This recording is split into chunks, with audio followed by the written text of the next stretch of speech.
Good morning Odisha. आज September 8 तारिख रविवार अच्छी 15टी गुरुत्वपूर्ण खबर। रूसिया सेना उपर निया वर्षा कला यूक्रेन और रूस मध्य जारी युद्ध दिनकू दिन भयंकर होगाकू जाउछि। उभय देश केई काहाकू छाड़िया परिस्थिति नाहांती। केतेबेले रूस भयंकर आक्रमण करुछि तो पुणी केतेबेले यूक्रेन भयंकर युद्ध आरंभ कर देउछि। रूस दखल रे थिबा खार्किव अंचल रे निया वर्षा करी यूक्रेन रो ड्रागन ड्रोन जरिया रे यूक्रेन माड़ करिछि थर्माइट इनसेंडियारी बोमा। एथिपाई सेठारे अनेक गछपत्र जली पाउंश हो जाइछिबा बेले रूसर सामरिक गाड़ी गुड़िक मध्य पोड़ी जाइछि। वास्तव में यह निया नुहे बरं आलुमिनियम पाउडर एवं आयरन ऑक्साइड मिश्रण रे तैयारी थर्माइट, जहाँ 4000 डिग्री फारेनहाइट जाए अत्यधिक तापमात्रा रे जली थाए। परवर्ती खबर, सुभद्रा को नहीं आसिला बड़ अपडेट। राज्य बाहर थिया महिला को नहीं कौन कहले उपमुख्यमंत्री। आगामी 17 तारिख में आरंभ होगा जाउछि बहु प्रतीक्षित सुभद्रा योजना। महिला सशक्तिकरण क्षेत्र में यह एक विराट परिवर्तन आणिब। एही योजना संपर्क में राज्यव्यापी जनसाधारण को सचेतन करने आज भुवनेश्वर महात्मा गांधी मार्ग ठारू सुभद्रा सचेतनता रथर शुभारंभ करिसेंती मुख्यमंत्री मोहन चरण माझी। गोटेपटे सुभद्रा योजना आवेदन बेले खोलुनी पोर्टाल। राज्य में अनेक जिलूर अभियोग आसी एपरिक 3 दिन धरी ऑनलाइन रे आवेदन करने संभव हेउनथिबा लोके अभियोग करिसेंती। बहु समय धरी अपेक्षा करिया परे मध्य पोर्टाल खोलुनी नथिबारु जनसेवा केन्द्र गुड़िकर प्रबल भिड़ देखा मिली। अन्यपटे आज सुभद्रा योजना को नहीं बड़ सूचना देइछंती राज्य सरकार। राज्य बाहर रहुथिले ओडिशार समस्त महिला को मध्य सुभद्रा योजना रे शामिल कराजियो बोली घोषणा करिसेंती। पूर्वर ओडिशार प्रत्येक योग्य हिताधिकारी को सुभद्रा योजना रे टंका मिल पारियो बोली घोषणा करथिले उपमुख्यमंत्री प्रभाती परिड़ा। सुभद्रा योजना को नहीं वर्तमान आउ एक बड़ घोषणा करिसेंती उपमुख्यमंत्री प्रभाती परिड़ा। परवर्ती खबर, खेड़कर को आईएएस पदरु हटाइले सरकार। केंद्र सरकार पूर्वतन ट्रेनिंग आईएएस पूजा खेड़कर को पदवी हटाइछंती एवं तांको विरुद्ध रे बड़ कार्यानुष्ठान नैछंती। शनिवार पूजा को तत्काल प्रभाव आईएएस बरखास्त करिसेंती। गणमाध्यम रिपोर्ट अनुसार केंद्र सरकार पूजा खेड़कर को भारतीय प्रशासनिक सेवार बहिष्कार करिसेंती। पूजा खेड़कर विरुद्ध रे आईएएस प्रवेशन नियम 1995 अनुसार कार्यानुष्ठान ग्रहण कराଯାଇଛି। यह पूर्वतन आईएएस ऑफिसर पूजा खेड़कर आगुआ जमीन आवेदन को केंद्र लोकसेवा आयोग एवं दिल्ली पुलिस विरोध करथिले। परवर्ती खबर, स्कूल रे भयंकर अग्निकांड चलीगला 17 जीवन। स्कूल रे लागिला भयंकर अग्निकांड। निया एभली व्यापिला जे 17 शिशुंकर चलीगला जीवन। एभली एक अभावनीय घटना घटिछि केनिया रे एक प्राथमिक बोर्डिंग स्कूल रे। अग्निकांड रे 17 जन शिशुंकर मृत्यु घटिथिबा बेले 13 जन आहत होइछंती। मृत्यु संख्या आगकू बढ़ी पारे। अग्निकांडर कारण एपर्यंत जना पड़ी नाही। गतकाली विलंबित रात्रि एही घटना घटिछि। नाइरोबी रे थिबा आंड्रासा एकाडेमिक हॉस्टेल 14 वर्ष पर्यंत पिला माने रही थांती। एठारे 150 छात्र रहुथिले बोली शिक्षा मंत्री कहिसंती। परवर्ती खबर, बीजेडी उपरे बर्षिले केंद्र मंत्री जुएल ओराम कहिले क्षमता लोभरे आतंकित। बीजेडी उपरे बर्षिले केंद्र मंत्री जुएल ओराम। सुभद्रा को नहीं बीजेडी टिप्पणी को केंद्र मंत्री जुएल ओराम को समालोचना करिसंती। से कहिसंती जे बीजेडी औषध विकल रे ताटिया कामुड़ुछि। 25 वर्ष शासन रे बीजेडी सुभद्रा लागू कलानी। बीजेडी एबे आतंकित होई गलानी ओ डरी गलानी। महिला भोट को अख्तियार करिवा पई एबे फेल हेबाकू जाउछि बोली जुएल ओराम कहिसंती। परवर्ती खबर, राजस्थान रॉयल्स रो नुआ हेड कोच हेले राहुल द्रविड़। भारतीय क्रिकेट दलर पूर्वतन बैट्समैन अधिनायक तथा भारतीय क्रिकेट दलर कोच राहुल द्रविड़ पुणी इंडियन प्रीमियर लीग को फेरिछंती। इंडिया को T20 विश्व चैंपियन करिया परे राहुल द्रविड़ को वर्तमान आईपीएल फ्रांचाइजी राजस्थान रॉयल्स यार मुख्य प्रशिक्षक भावे नियुक्त करिछि। राजस्थान रॉयल्स सोशल मीडिया रे पोस्ट माध्यम द्रविड़ को दलर नूतन मुख्य प्रशिक्षक भावे नियुक्त करने को आनुष्ठानिक भाव घोषणा करिछि।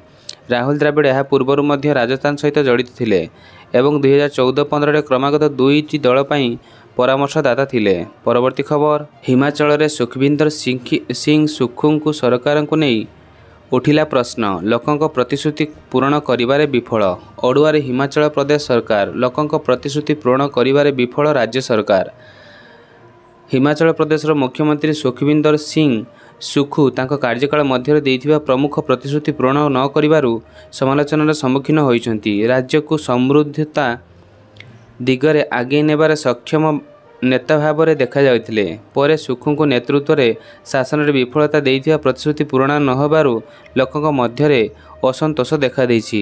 ପରବର୍ତ୍ତୀ ଖବର। ଟ୍ରାକ୍ ଉପରେ ଠିଆ ହୋଇ ବନ୍ୟା ସ୍ଥିତି ସମୀକ୍ଷା କରୁଥିଲେ ମୁଖ୍ୟମନ୍ତ୍ରୀ। ମାଡ଼ି ଆସିଲା ଟ୍ରେନ୍। ଟ୍ରାକ୍ ଉପରେ ଠିଆ ହୋଇ ବନ୍ୟା ସ୍ଥିତି ସମୀକ୍ଷା କରୁଥିଲେ ମୁଖ୍ୟମନ୍ତ୍ରୀ। ତାଙ୍କ ସହ ଅନ୍ୟ କର୍ମଚାରୀମାନେ ମଧ୍ୟ ଉପସ୍ଥିତ ଥିଲେ। ଏତିକିବେଳେ ହଠାତ୍ ଦ୍ରୁତଗତିରେ ମାଡ଼ି ଆସିଲା ଟ୍ରେନ୍। ଫଳରେ ଏଥିରୁ ସେ ଅଳ୍ପକେ ବର୍ତ୍ତି ଯାଇଛନ୍ତି। ଏଭଳି କିଛି ଦୃଶ୍ୟ ଦେଖିବାକୁ ମିଳିଛି ଆନ୍ଧ୍ରପ୍ରଦେଶ ବିଜୟୱାଡ଼ାରେ।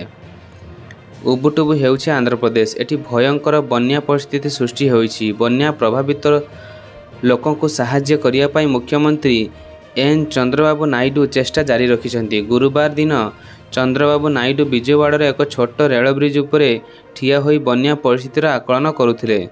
ସେଠାରେ ଏହିଭଳି ଘଟଣା ଘଟିଥିଲା। ପରବର୍ତ୍ତୀ ଖବର। ବନ୍ଦେ ଭାରତ ଏକ୍ସପ୍ରେସ୍। ଟାଟାନଗରରୁ ବ୍ରହ୍ମପୁରକୁ ଗଡ଼ିବ ବନ୍ଦେ ଭାରତ ଏକ୍ସପ୍ରେସ୍। ଜାଣନ୍ତୁ କେଉଁ ରୁଟ୍ରେ ମିଳିବ ସେବା। ରାଜ୍ୟବାସୀଙ୍କୁ ରେଳ ମନ୍ତ୍ରଣାଳୟର ବଡ଼ ଭେଟି। ଖୁବ୍ ଶୀଘ୍ର ରାଜ୍ୟରେ ଗଡ଼ିବାକୁ ଯାଉଛି ଚତୁର୍ଥ ବନ୍ଦେ ଭାରତ ଏକ୍ସପ୍ରେସ୍। ଆସନ୍ତା 15 ତାରିଖରେ ବ୍ରହ୍ମପୁର ଟାଟାନଗର ମଧ୍ୟରେ ଏହି ଟ୍ରେନ୍ ଚଳାଚଳ ଶୁଭାରମ୍ଭ କରିବ। ପ୍ରଧାନମନ୍ତ୍ରୀ ମୋଦି ଏହି ଟ୍ରେନ୍ ଚଳାଚଳକୁ ଲୋକାର୍ପଣ କରିବାର କାର୍ଯ୍ୟକ୍ରମ ରହିଥିବାର ଜଣାପଡ଼ିଛି। ଟାଟାନଗର ବ୍ରହ୍ମପୁର ଟାଟାନଗର ପାଟନା ମାର୍ଗରେ ବନ୍ଦେ ଭାରତ ଏକ୍ସପ୍ରେସ୍ ଟ୍ରେନ୍ ଚଳାଚଳ ପାଇଁ ପ୍ରସ୍ତୁତି ଶେଷ ପର୍ଯ୍ୟାୟରେ ପହଞ୍ଚିଛି। ଶୁକ୍ରବାର ଏହି ଦୁଇ ମାର୍ଗ ପାଇଁ ବନ୍ଦେ ଭାରତ ଏକ୍ସପ୍ରେସ୍ ଟ୍ରେନ୍ ଟାଟାନଗରରେ ପହଞ୍ଚିଛି। ଲୋକାର୍ପଣ ପୂର୍ବରୁ ଏହି ଦୁଇଟି ମାର୍ଗରେ ଟ୍ରାଏଲ୍ ରନ୍ କରାଯିବ। ଆସନ୍ତା 8 ତାରିଖରେ ଟାଟାନଗରରୁ ବ୍ରହ୍ମପୁର ମାର୍ଗରେ ବନ୍ଦେ ଭାରତ ଏକ୍ସପ୍ରେସ୍ ଟ୍ରେନ୍ର ଟ୍ରାଏଲ୍ ରନ୍ କରିବାକୁ ନିଷ୍ପତ୍ତି ନିଆଯାଇଛି। ଟାଟାନଗରରୁ ବ୍ରହ୍ମପୁର ମଧ୍ୟରେ ଟ୍ରେନ୍ ଚଳାଚଳ କରିବାକୁ ନେଇ ବନ୍ଦେ ଭାରତ ଏକ୍ସପ୍ରେସ୍ 7ରୁ 8 ଘଣ୍ଟା ମଧ୍ୟରେ 586 କିଲୋମିଟର ମାର୍ଗ ଅତିକ୍ରମ କରିବ। ପରବର୍ତ୍ତୀ ଖବର। ସୁନିତା ୱିଲିୟମ୍ସଙ୍କୁ ଛାଡ଼ି ପୃଥିବୀପୃଷ୍ଠକୁ ଫେରିଲା ବୋଇଂ ଷ୍ଟାର ଲାଇନ୍ର କ୍ୟାପସୁଲ୍। ଶେଷରେ ସୁନିତା ୱିଲିୟମ୍ସଙ୍କୁ ମହାକାଶରେ ଛାଡ଼ି ପୃଥିବୀପୃଷ୍ଠକୁ ଫେରିଛି ବୋଇଂ ଷ୍ଟାର ଲାଇନ୍ କ୍ୟାପସୁଲ୍। ଶନିବାର ନ୍ୟୁ ମେକ୍ସିକୋରେ ହ୍ୱାଇଟ୍ ସାଣ୍ଡସ୍ ମିଜାଇଲ୍ ରେଞ୍ଜରେ କ୍ୟାପସୁଲ୍ ସଫଳତାର ସହିତ ଅବତରଣ କରିଛି।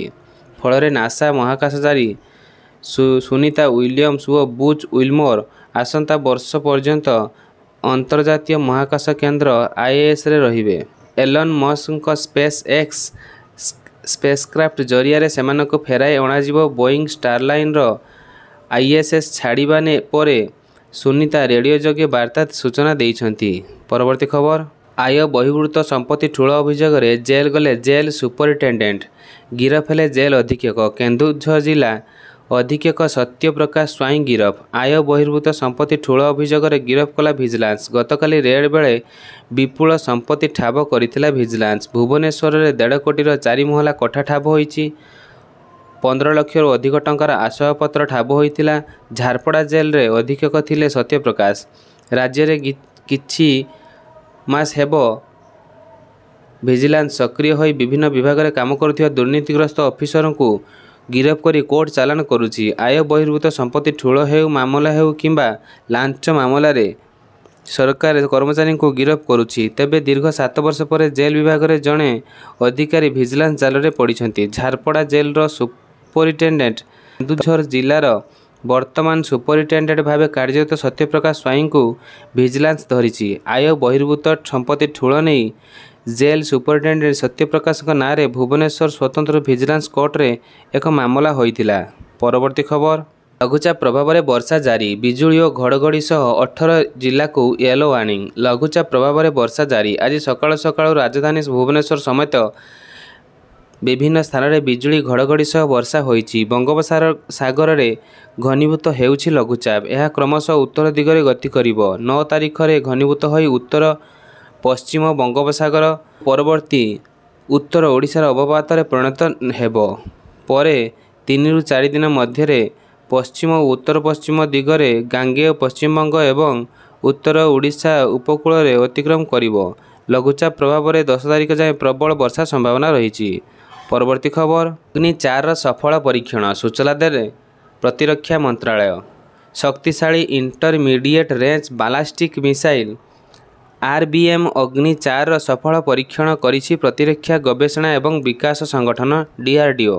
ଶୁକ୍ରବାର ପ୍ରତିରକ୍ଷା ମନ୍ତ୍ରଣାଳୟ ପକ୍ଷରୁ ସୂଚନା ଦିଆଯାଇଛି। ସେପ୍ଟେମ୍ବର 6 ତାରିଖରେ integrated testing range Odisha Chandipur ଏହି ମିସାଇଲ୍ ପରୀକ୍ଷା କରାଯାଇଛି। ଏହା ପୂର୍ବରୁ ଜୁନ୍ 6 ତାରିଖରେ ଏହାର ପରୀକ୍ଷଣ କରାଯାଇଥିଲା। ଷ୍ଟ୍ରାଟେଜିକ୍ ଫୋର୍ସ କମାଣ୍ଡ ଓ DRDO ଦୁହେଁ ମିଶି ଏହାର ପରୀକ୍ଷଣ କରାଯାଇଥିଲା। ଏହା ପୂର୍ବରୁ ଏପ୍ରିଲ 4 ତାରିଖରେ ଅଗ୍ନି ପ୍ରାଇମ୍ ସଫଳ ପରୀକ୍ଷଣ କରିଥିଲା।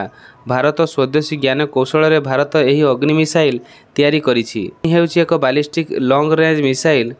ଏହା ପରମାଣୁ ଅସ୍ତ୍ର ବୋହିନେବାର କ୍ଷମତା ସହ ଭୂପୃଷ୍ଠକୁ ଆକ୍ରମଣ କରିବାର କ୍ଷମତା ରଖିଛି। ପରବର୍ତ୍ତୀ ଖବର, ଲିଜେଣ୍ଡ ଲିଗ୍ କ୍ରିକେଟରେ ଓଡ଼ିଶା ଟିମ୍ କୋଣାର୍କ ସୂର୍ଯ୍ୟାସ୍ କ୍ୟାପ୍ଟେନ୍ ହେଲେ Irfan Pathan. Legend cricket league ସାମିଲ ହେଲା ଓଡ଼ିଶା।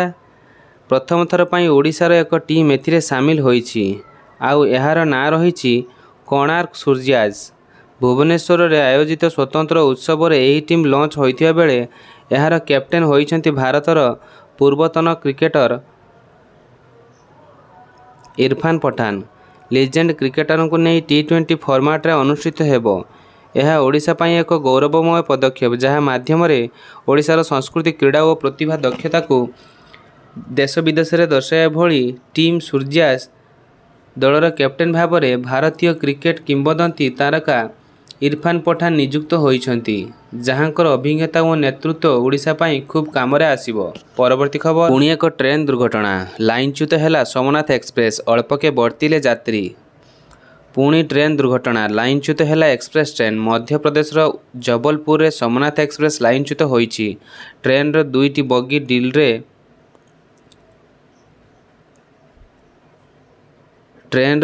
ବଗି ଡିରେଲ୍ ହୋଇଥିବା ସୂଚନା ମିଳିଛି।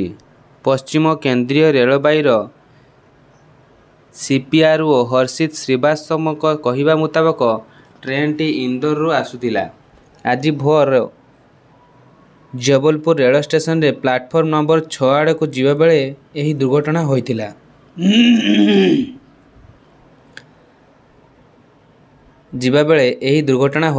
ଟ୍ରେନ୍ର ଦୁଇଟି ବଗି ଲାଇନଚ୍ୟୁତ ହୋଇଥିଲା। ଷ୍ଟେସନଠାରୁ ମାତ୍ର 150 ମିଟର ଦୂରରେ ଏହି ଘଟଣା ଘଟିଥିଲା। ପରବର୍ତ୍ତୀ ଖବର,